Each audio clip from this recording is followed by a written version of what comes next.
The morning sun beat down on Fort Campbell's training grounds as Private First Class Sarah Mitchell adjusted her combat gear. At 5'4" and 120 pounds, she looked small next to the towering male soldiers around her. But what nobody saw was the fire burning inside her chest, the determination that had carried her through 19 weeks of the toughest training the Army could throw at her.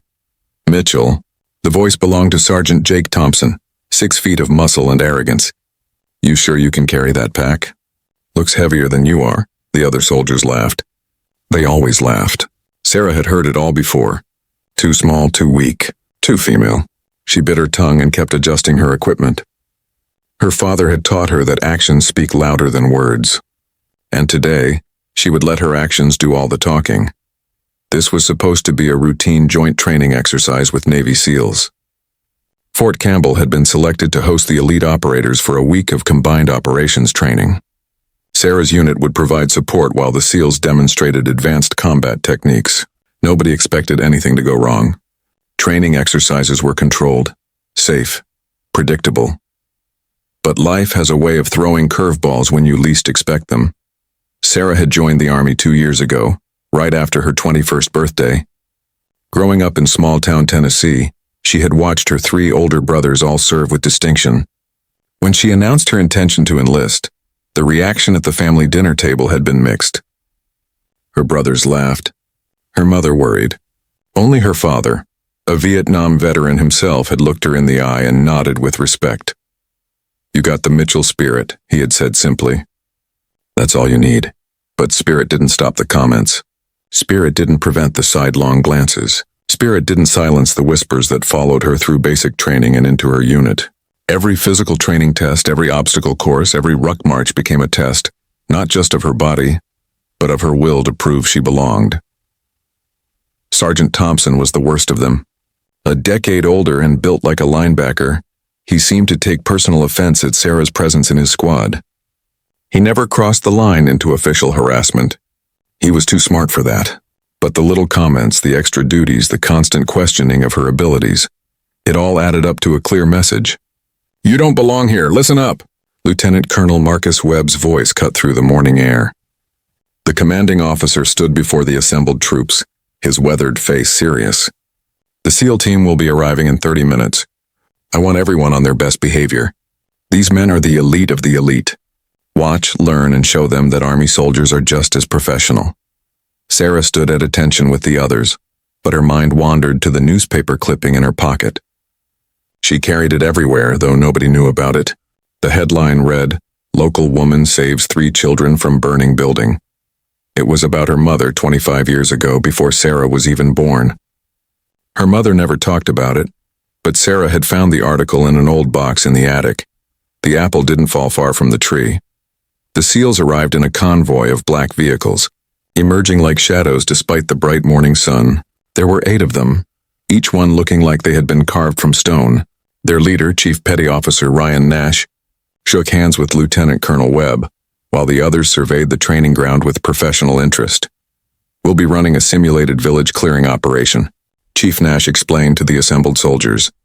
"Your unit will provide perimeter security while we demonstrate room clearing techniques. The training village is 5 miles north. We'll convoy there and begin at noon." Sarah noticed how the SEALs moved. Efficient, purposeful. Every gesture had meaning. These were men who had seen real combat, who had faced death and come out the other side. She felt a mixture of admiration and determination. Someday she wanted that same quiet confidence.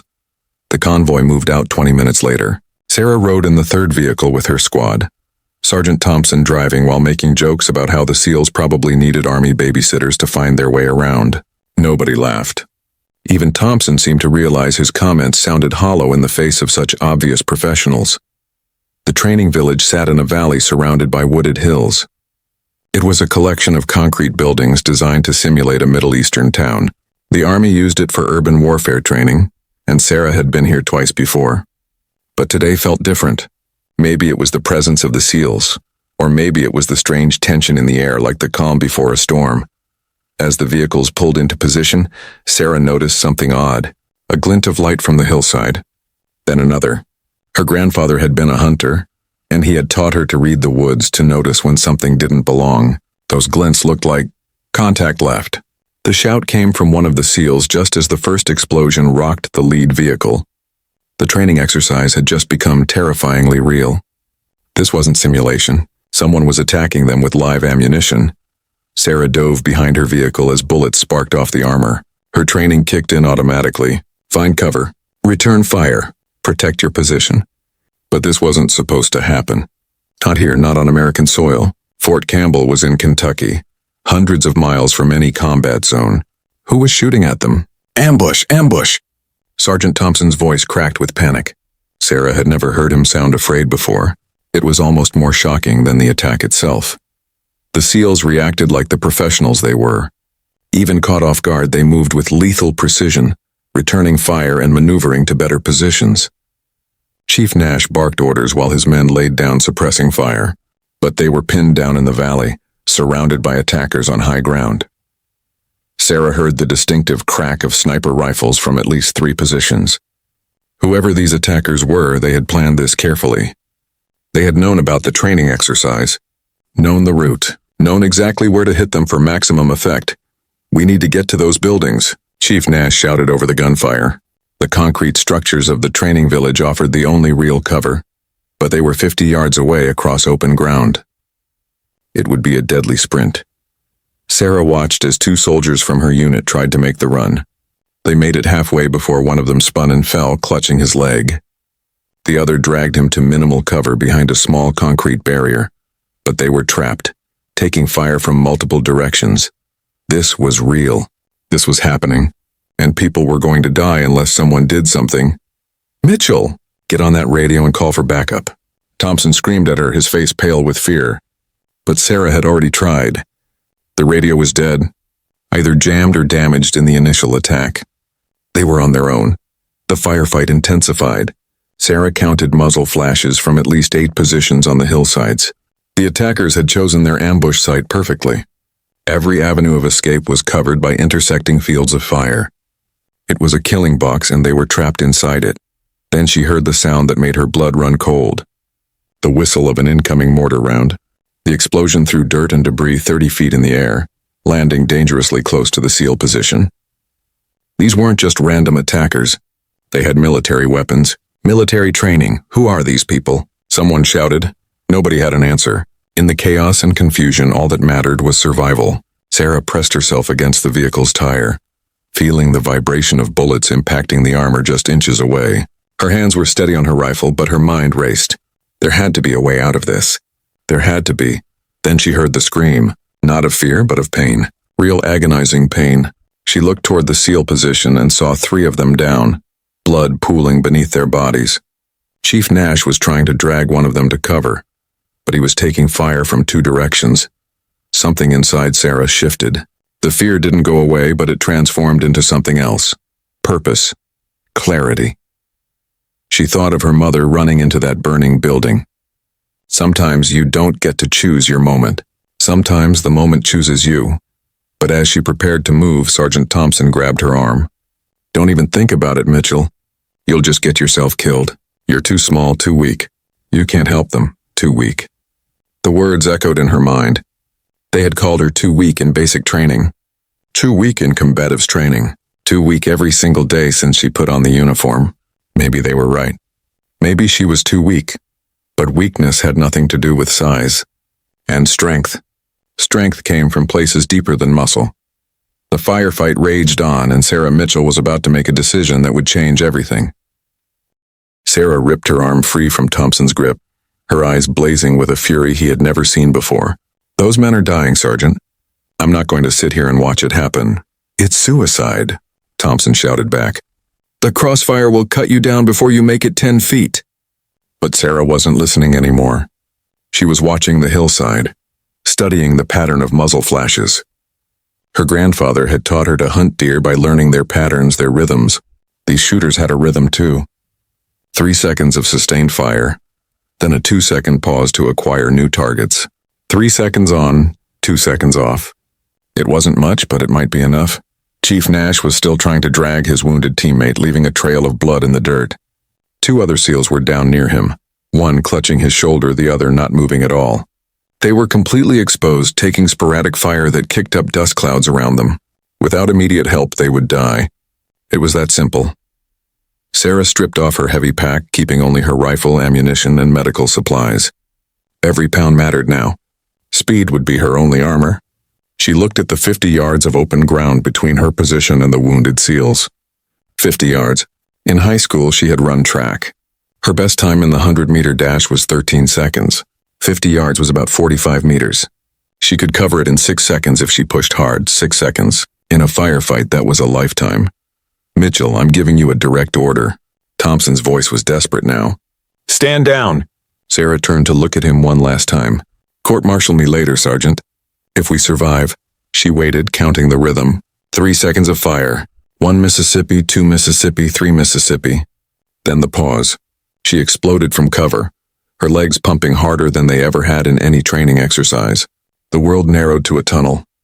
Just her, the ground beneath her feet, and the wounded men ahead. The shooters reacted faster than she expected. Bullets cracked past her head before she had covered 20 yards. She heard someone screaming and realized it was her own voice, a primal roar of determination. Her legs felt like they were flying, barely touching the ground. 30 yards. A bullet tugged at her sleeve, tearing fabric but missing flesh. 20 yards. The ground erupted in front of her, forcing her to leap over a fresh crater. 10 yards. She could see Chief Nash's shocked expression, his mouth open in disbelief. She slid the last 5 yards like she was stealing home plate, gravel tearing at her uniform. The momentum carried her straight into the cluster of wounded SEALs, and for a moment, she just lay there gasping for breath, amazed to be alive. Who the hell are you? Chief Nash shouted over the gunfire. PFC Mitchell, Army Support Unit. Sarah gasped out, already examining the wounded. Her hands moved automatically, her combat medical training taking over. The first SEAL had taken 2 rounds to the left leg, one of them hitting the femoral artery. He was bleeding out fast. Sarah pulled out her last tourniquet and cinched it high on his thigh, watching the bleeding slow to a manageable trickle. We need to move them, she said, looking at Nash. They're zeroed in on this position.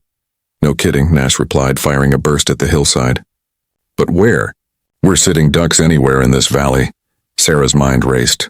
The training village buildings were still 30 yards away, but there was a drainage ditch that ran along the side of the road. She had noticed it during previous training exercises. It was maybe 3 feet deep, filled with muddy water, but it would provide cover. The ditch, she said, pointing. We can low crawl through it to the buildings. Nash looked skeptical. These men can't crawl. Johnson's unconscious, Martinez can't use his legs, and Cooper's losing too much blood from that shoulder wound. Then I'll carry them, Sarah said simply. Nash actually laughed, a short, bitter sound. No offense, soldier, but you weigh about as much as my pack. You can't... His words were cut off by another mortar round, this one landing even closer. Shrapnel whined overhead, and Sarah felt something hot slice across her cheek. Blood ran down her face, but she ignored it. We don't have time to debate this, she said, already moving toward Johnson, the unconscious SEAL. She grabbed his drag handle and started pulling. The man had to weigh 220 pounds at least, nearly double her body weight. Her muscles screamed in protest, but she kept pulling, using her legs, leaning back, making inches at a time. Covering fire, Nash shouted, and the remaining mobile SEALs opened up on the hillside positions. The volume of return fire slackened slightly, and Sarah pulled harder. Faster. 10 feet, 20 feet. Her back felt like it was on fire, every muscle straining beyond its limits. She reached the ditch and rolled Johnson down into the muddy water, then immediately turned back. Nash was staring at her with something between disbelief and respect. Help me with Martinez, she said, not waiting for a response. Together they dragged the second wounded SEAL to the ditch. Martinez was conscious but gritting his teeth against the pain. I can crawl, he gasped, but Sarah shook her head. Save your strength, she said, already heading back for Cooper. The third trip was when everything went wrong. The attackers had figured out what she was doing. As soon as she emerged from the ditch, concentrated fire erupted from 3 positions. Bullets stitched the ground around her, and she felt something punch her in the side, spinning her around. She looked down to see blood spreading across her uniform. Mitchell's hit, someone shouted, but Sarah didn't stop. Couldn't stop. Cooper was only 15 feet away, trying to crawl with his one good arm. She stumbled forward, her side blazing with pain, and grabbed his drag handle. This time she didn't try to be careful. She threw every ounce of strength into it, dragging him backward toward the ditch as bullets sparked off the ground around them. They tumbled into the muddy water together, and for a moment Sarah just lay there gasping. The bullet had gone through her side in and out. Painful, but not immediately fatal. She could still move, still fight. "You're insane," Chief Nash said, sliding into the ditch beside her. "Completely insane." "My mother always said I was stubborn," Sarah replied, pressing a bandage against her wound. "We need to move. This ditch leads to the buildings. I checked it during our last training exercise. We can make it." The journey through the ditch was a nightmare. 50 yards of mud, water, and blood. Sarah took point, half crawling, half swimming through the muck. Behind her, Nash and another SEAL helped the wounded move. The ditch provided cover from direct fire, but mortars continued to fall, each explosion showering them with dirt and debris. Sarah's wound throbbed with every movement, and she could feel herself getting weaker. Blood loss and exhaustion were taking their toll, but she thought of her father's words. The Mitchell spirit. That's all you need. She pushed forward 1 yard at a time. They were halfway to the buildings when she heard the engines. Vehicles approaching from the north. For a moment, hope flared in her chest, reinforcements, but then she saw them. 3 pickup trucks with mounted machine guns. More attackers. They were about to be overrun. "We're not going to make it," Nash said quietly. Sarah looked at the wounded men, at the blood mixing with the muddy water, at the building still 25 yards away. They had come so far, survived so much. It couldn't end like this. "Yes, we are," she said, her voice stronger than she felt. "We're going to make it because we have to. Because those buildings are our only chance. Because I didn't drag 3 Navy SEALs through hell just to give up now." Nash studied her for a long moment. This small, wounded, mud-covered Army private who had just done the impossible. "What's your first name, Mitchell?" "Sarah," she replied. "Well, Sarah, you've got more guts than anyone I've ever met. Let's finish this." The trucks were getting closer. In seconds, they would have a clear line of sight into the ditch. Sarah made a decision that went against every instinct, every piece of training. Instead of seeking cover, she climbed out of the ditch and stood in plain view, raising her rifle. "What are you doing?" Nash shouted. "Being a distraction," Sarah replied, and opened fire on the approaching vehicles. The lead truck's windshield exploded, and it swerved hard to the right. The gunner swung his weapon toward her, and Sarah dove back into the ditch just as a stream of heavy machine gun fire tore apart the ground where she had been standing. But she had bought them precious seconds. The trucks had stopped, their occupants focused on the threat she represented. "Move! Now!" Sarah shouted, and they scrambled through the ditch with renewed desperation. 15 yards, 10 yards, 5 yards. The concrete buildings loomed above them, promising safety, promising survival. They made it just as the truck started moving again. Sarah and Nash dragged the wounded SEALs into the nearest building, a 2-story structure with thick walls and small windows. Defensive positions, cover, a chance to survive until help arrived. But as Sarah collapsed against the wall, her hand pressed to her bleeding side, she heard Nash curse softly. She followed his gaze and felt her heart sink. Through the window, she could see more vehicles approaching. Many more. They weren't just outnumbered. They were surrounded. The real fight was just beginning. The building shook as another explosion rocked its foundation. Dust and concrete chunks rained from the ceiling. Sarah pressed her back against the wall, trying to count the number of shooters outside. She stopped at 20. There were more. Many more. "We've got maybe 10 minutes before they breach," Chief Nash said, checking his ammunition. "Maybe less." Sarah looked around the room. They had 7 people still capable of fighting. Nash and 3 other SEALs who had minor injuries. Sergeant Thompson and 2 other soldiers from her unit had made it to the building through a different route. Thompson's face was pale, his hands shaking as he reloaded his rifle. The 3 severely wounded SEALs were propped against the far wall. Johnson was still unconscious. Martinez was fading in and out. Cooper was trying to stay alert despite the blood loss. "Radio?" Sarah asked. "Still jammed," one of the SEALs replied. "Whoever these people are, they came prepared." Sarah's mind raced. They couldn't stay here. The building was a death trap. But moving the wounded seemed impossible. Through the window, she could see fighters taking positions, setting up what looked like rocket launchers. They were preparing for a final assault. "We need to find another way out," she said. Thompson laughed bitterly. "There is no way out, Mitchell. You got those SEALs in here, but for what?" So we can all die together? Sarah ignored him, studying the building's layout. During previous training exercises, she had explored these structures. There was something she was trying to remember. Then it hit her. The tunnel. There was a maintenance tunnel that connected this building to the next one. It was meant to simulate the tunnel systems found in Afghanistan. Small, narrow, barely big enough for one person to crawl through. There's a tunnel in the basement, she said. It leads to the building 50 yards east. Nash looked skeptical. Even if that's true, the wounded can't crawl through a tunnel. Then I'll pull them through, Sarah said. You're already hit, Nash pointed out, gesturing to the blood seeping through her bandage. You've lost too much blood. You can barely stand. He was right. Sarah could feel the weakness spreading through her body. Her vision kept blurring and her legs felt like rubber. But she also knew they were out of options. I can do it, she insisted. I have to do it. You're going to get yourself killed, Thompson said. You're not strong enough. You were never strong enough. This isn't basic training, Mitchell. This is real and you're going to fail. The words stung more than Sarah wanted to admit. Every doubt, every insecurity came flooding back. Thompson was bigger, stronger, more experienced. Maybe he was right. Maybe she had been fooling herself all along. Then she looked at the wounded SEALs, at Cooper trying to stay conscious, at Martinez fighting through the pain, at Johnson, who might never wake up if they didn't get him medical attention soon. These men had served their country in ways most people couldn't imagine. They deserved better than dying in a training village in Kentucky. You're right, Sergeant, Sarah said quietly. I'm not strong enough. Thompson looked surprised at her admission. But my mother once told me something. She said strength isn't about how much you can lift. It's about how much you can carry when it matters most. Before anyone could respond, Sarah moved to the basement stairs. The entrance to the tunnel was hidden behind a metal panel, just as she remembered. The opening was maybe 2 feet wide and 2 feet tall, barely enough room to squeeze through, let alone drag wounded men. This is insane, Nash said, but he was already helping to move Johnson toward the tunnel. The building could come down on top of you. You could get stuck. 100 things could go wrong.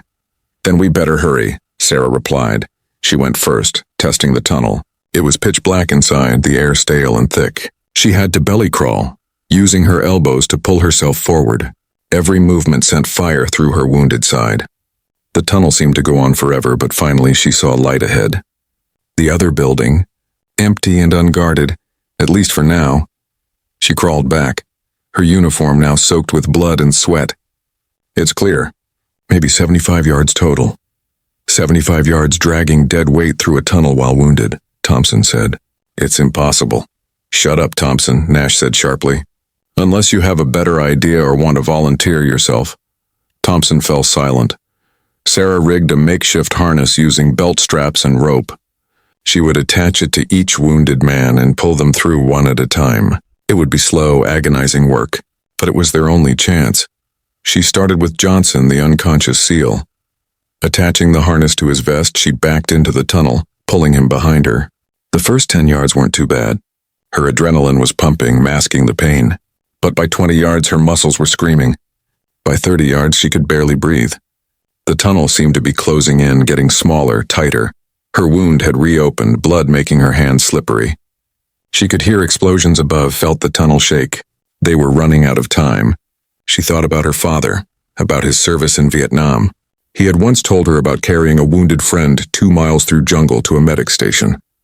If he could do that, she could do this. Inch by inch, she pulled Johnson through the tunnel. Her vision went black at the edges, but she kept pulling. Finally, after what felt like hours, but was probably only minutes, she emerged in the other building. She dragged Johnson to safety and immediately turned back. You can't go again, Nash said through the tunnel. You're done. Let someone else. No one else fits with the wounded, Sarah cut him off. It was true. The tunnel was so narrow that only someone her size could maneuver with another person. Send Martinez. The second trip was worse. Martinez was conscious, trying to help. But his injuries made every movement agony for both of them. Halfway through, Sarah's strength gave out completely. She lay there in the darkness, gasping, feeling Martinez's weight pulling her backward. Leave me, Martinez whispered. Save yourself. Sarah thought about all the times she had been told to quit. In basic training when she couldn't do as many push-ups as the men. in combat training when she struggled with the heavy weapons.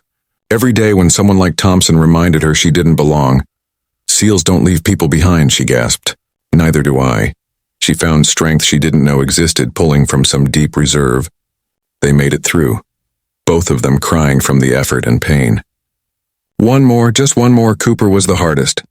He kept apologizing, saying he was sorry she had to do this, sorry he was so heavy, sorry they were in this situation. Sarah wanted to tell him to stop, but she didn't have the breath for words. Her body had gone beyond pain into something else. She was operating on pure will now, her mind disconnected from her failing body. She could hear shouting from the first building. Gunfire. The others were buying her time with their lives. She pulled harder, faster, leaving skin and blood on the tunnel walls. Cooper's weight felt like she was dragging a mountain. Her vision went completely black and she navigated by touch alone. They emerged into daylight just as a massive explosion destroyed part of the first building. Sarah collapsed, unable to move, unable to speak. She had done it. 3 wounded SEALs, 3 trips through hell, and she had done it. But then she heard the voices. Enemy fighters. They had found the second building. In seconds they would come through the door. Sarah tried to reach for her rifle, but her arms wouldn't respond. She had given everything, and there was nothing left. Cooper, despite his wounded shoulder, managed to prop himself against the wall with his pistol. "Get behind me," he told Sarah. She wanted to laugh. After everything, he was trying to protect her. But she couldn't even do that. She could only lie there, watching the door, waiting for the end. The door burst open, but instead of enemy fighters, Nash and the others rushed in. They had fought their way through building to building, following the path Sarah had scouted. "We need to move," Nash shouted. "Now!" Thompson appeared, and for once he wasn't making jokes. He looked at Sarah lying on the floor, covered in blood and mud, barely conscious. Then he looked at the 3 wounded SEALs she had saved. Without a word, he bent down and lifted Sarah into his arms. "I was wrong about you, Mitchell," he said quietly. "I was wrong about everything." But Sarah didn't hear him. The darkness had finally claimed her, and she fell into unconsciousness as the sound of helicopters filled the air. Help had finally arrived, but the story was far from over. The beeping of machines was the first thing Sarah heard. Steady, rhythmic proof that she was still alive. She tried to open her eyes, but they felt like they weighed 1,000 pounds. Everything hurt. Not the sharp pain of injury, but the deep ache of a body pushed beyond every limit. "She's waking up." The voice was familiar, deep and commanding. "Chief Nash." Sarah forced her eyes open. She was in a hospital room, bright and sterile. Nash sat in a chair beside her bed, still in his combat uniform, but cleaned up. His left arm was in a sling. Through the doorway, she could see armed guards. Whatever had happened in that valley, it wasn't over yet. "How long?" She croaked, her throat dry as sandpaper. 3 days, Nash replied, handing her a cup of water. "You've been unconscious for 3 days. The doctors said you lost over 40% of your blood. Your muscles were so damaged they thought you might never walk again. But you're stable now. You're going to make it." "The others? Johnson, Martinez, Cooper?" Nash smiled, the first real smile she had seen from him. "Alive, all of them. Johnson woke up yesterday. Martinez is already complaining about the hospital food. Cooper's in surgery right now, but the doctors say he'll keep his arm. You saved them, Sarah. You saved all of us." Sarah tried to sit up, but Nash gently pushed her back down. "Easy, you've got a long recovery ahead. But there's something you need to know. Something about what happened out there."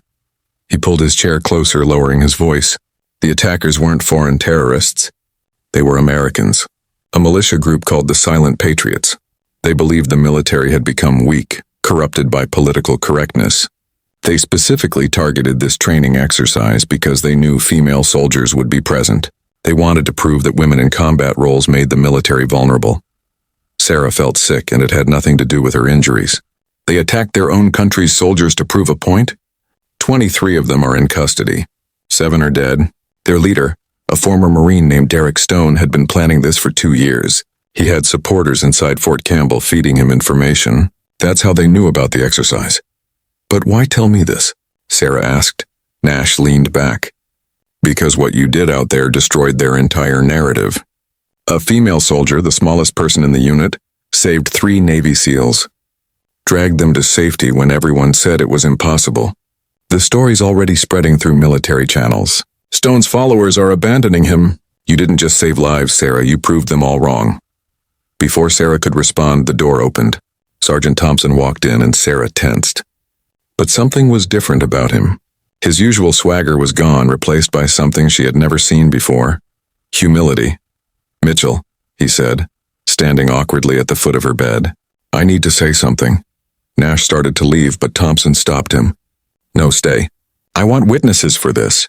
Thompson pulled out his phone and showed Sarah a video. It was security footage from the training village. Grainy, but clear enough. It showed Sarah making that first run across open ground, bullets sparking around her. It showed her dragging the wounded SEALs to the ditch. It showed her standing in the open, drawing fire so the others could escape. "I've watched this 100 times, Thompson said, "and every time I see something I refused to see before. Courage doesn't care about size or gender. It cares about heart. And you've got more heart than anyone I've ever served with." He reached into his pocket and pulled out a small wooden box. "This was my grandfather's. He earned it in Korea." He opened it to reveal a bronze star. "I want you to have it. Because what you did out there was what he would have called real soldiering." Sarah shook her head. "I can't take your grandfather's medal." "You're not taking it," Thompson replied. "You earned it. And when you get your own, which you will, maybe you'll remember that even stubborn idiots like me can learn and change." He set the box on her bedside table and left without another word. Nash watched him go, then turned back to Sarah. "That might be the most shocking thing that happened all week. And we survived a terrorist attack." Over the next days, Sarah's room became a revolving door of visitors. The 3 SEALs she had saved came by one at a time. Johnson, still weak but walking, sat with her for an hour without saying much. Sometimes words weren't necessary. Martinez brought her a Navy SEAL challenge coin, pressing it into her hand with tears in his eyes. Cooper, his arm in a complex brace, simply said, "I owe you my life. That's a debt I can never repay." But the visit that meant the most came on the 5th day. Sarah woke from a nap to find her parents sitting beside her bed. Her father, gray-haired and weathered, held her hand while her mother smoothed her hair. "The army called us," her mother said softly. "Told us what you did." Sarah expected lectures about being reckless, about taking unnecessary risks. Instead, her mother pulled out an old yellowed newspaper clipping, the one about saving the children from the fire. "I never wanted you to know about this," her mother said, "because I never felt like a hero. I just did what needed to be done. But watching you grow up, seeing your strength, your determination, I realized something. Courage isn't something you learn. It's something you are. And you, my daughter, are courage personified." Her father squeezed her hand. "The Mitchell spirit," he said simply, his eyes full of pride. On the 7th day, Sarah received official visitors. Lieutenant Colonel Webb arrived with a delegation of high-ranking officers, including a 2-star general she recognized from television. General Patricia Hayes, the highest-ranking woman in the Army. "Private First Class Mitchell," General Hayes said formally. "What you did at Fort Campbell represents the finest traditions of military service. Your actions saved the lives of 3 Navy SEALs and provided crucial intelligence about a domestic terrorist organization. You demonstrated that courage, determination, and sacrifice know no gender." She paused, then smiled. "You also gave me the perfect response to every politician who questions women in combat roles. Your story is already being taught at West Point as an example of exceptional valor under fire." Webb stepped forward. "The official medals will come later, after the investigation is complete. But I wanted you to know that you've been recommended for the Silver Star. The SEALs are pushing for the Medal of Honor, though that's a longer process." Sarah was stunned. The Medal of Honor was the highest military decoration. Only a handful of women had ever received it. "Sir, I just did my job." "No," General Hayes said firmly. "You did far more than your job. You proved that the strength of a soldier isn't measured in pounds or inches. It's measured in the willingness to put others before yourself, to do the impossible when it matters most." After they left, Sarah lay in her bed, staring at the ceiling. She thought about all the times she had been told she was too small, too weak, not enough. Every doubt, every sneer, every dismissive comment. They had all led to that moment in the valley, when being small had been an advantage, when her determination had meant the difference between life and death. Her phone buzzed with a message from an unknown number. She opened it to find a photo of the 3 SEALs she had saved, standing together in their hospital rooms holding a handwritten sign. "To the toughest soldier we know, tiny but mighty. We owe you everything. Your brother's in arms. 2 weeks later, Sarah was released from the hospital. She could walk, though slowly, and the doctors said she would make a full recovery with time and physical therapy. As she prepared to leave, Sergeant Thompson appeared one last time. "I've been transferred," he said. "Requested it myself. I've got a lot to think about, a lot to change about how I see things. But before I go, I wanted you to know something. I'm recommending you for Ranger School." "I know that's always been your dream." Sarah was speechless. Ranger School was one of the toughest military courses in the world. Thompson's recommendation would carry serious weight. "Why?" she finally asked. Thompson met her eyes. "Because you're already a Ranger in every way that matters. The tab would just make it official. And because the Army needs soldiers like you, not in spite of who you are, but because of who you are." 6 months later, Sarah stood in formation at Fort Campbell, fully recovered and back on active duty. The investigation was complete, the Silent Patriots organization dismantled, and the story had become legendary in military circles. She wore her new silver star on her dress uniform, along with a Purple Heart and a Bronze Star with Valor. But more important than the medals was what had changed. The looks she got now weren't dismissive or doubtful. They were respectful. The whispers that followed her weren't mockery but admiration. She had earned her place through blood and sacrifice, and nobody could take that away. Chief Nash had stayed in touch, calling her regularly to check on her recovery. He had told her that the SEAL community had a saying, "The only easy day was yesterday." But he had added his own thought. Some people prove that the hardest days bring out the strongest hearts. As Sarah stood there in formation, she thought about her journey. From the small girl in Tennessee who just wanted to serve her country, to the soldier who had dragged 3 Navy SEALs to safety through a tunnel while bleeding out. They had called her too weak. They had said she didn't belong. They had tried to make her quit. But she had proved them all wrong. Not with words or arguments, but with actions. And in the end, that's all that mattered. The ceremony ended, and Sarah walked across the parade ground. Soldiers nodded respectfully as she passed. Some saluted. Even though she was just a specialist now, recently promoted, she had become something more than just another soldier. She had become proof that heroes come in all sizes. Her phone buzzed with a text from her mother. "Saw the news coverage of your ceremony. Your story is inspiring women across the country to serve. You didn't just save those men, Sarah. You opened doors for every woman who comes after you." Sarah smiled, thinking of the young girls who would grow up knowing that being small didn't mean being weak. That strength came from within. That sometimes the smallest person in the room could be the strongest when it mattered most. As she walked toward her barracks, she passed a group of new recruits, fresh from basic training. One of them, a young woman even smaller than Sarah, stopped and stared with wide eyes. "You're Specialist Mitchell," the recruit said in awe. "The one who saved the SEALs." Sarah stopped and looked at the young woman. She saw herself 2 years ago, full of doubt but determined to prove herself. "I'm just a soldier," Sarah replied. "Just like you." The recruit stood straighter. "If you can do what you did, maybe I can make it too." Sarah smiled. "You can do anything you set your mind to. Size doesn't determine strength. Heart does. Remember that when things get tough." As Sarah walked away, she heard the recruit telling her friends about meeting her. The story would spread as stories do. And somewhere another young woman would hear it and think, "If she can do it, so can I." They had called her too weak. Until she carried 3 wounded SEALs to safety. Until she proved that strength isn't measured in muscle but in spirit. Until she showed the world that heroes don't always look like what you expect. Sarah Mitchell had found her place in military history. Not because she was the strongest or the fastest or the biggest, but because when everything was on the line, when lives hung in the balance, she had refused to accept the word impossible. And that made all the difference.